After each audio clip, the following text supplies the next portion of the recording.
John Dilinga, pole na msiba. Bwana, asante sana, lakini pole yetu sote. Ni kweli kabisa, kwa sababu msiba sio wa familia tu ya mzee King Kiki, lakini ni msiba wa tasnia nzima ya masuala ya burudani na haswa muziki wa dance, lakini muziki wa dance pia unawahusisha sana moja kwa moja ma DJs, na kwa kifupi ni msiba wetu sote. Sawa sawa.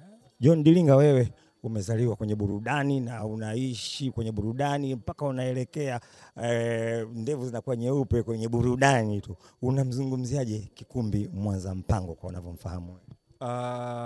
Mzee King Kiki au Kikumbi Mwanza Mpango is the legend. Ukizungumzia malegendari ambao wamefanya mambo makubwa katika tasnia hii ya muziki wa dansi, uwezi kumwacha King Kiki. Na sio kumwacha tu King Kiki. King Kiki amefanya muziki au amefanya muziki katika level ya juu mno, na ni miongoni mwa watu naweza kusema mara nyingi watu mimi wananiitaga everlasting kwa sababu nimekuwa nikishine miaka yote na shine.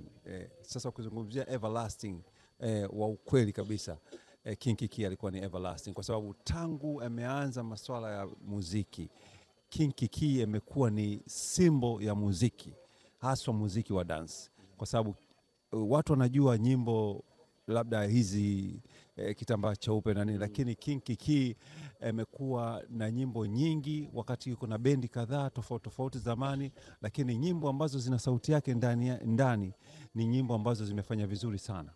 Kwa hiyo naweza kusema kama nilivyosema ni legendary, naweza kusema ni everlasting, na naweza kusema ni mkongwe wa muziki ambao hatutokaa kumsahau.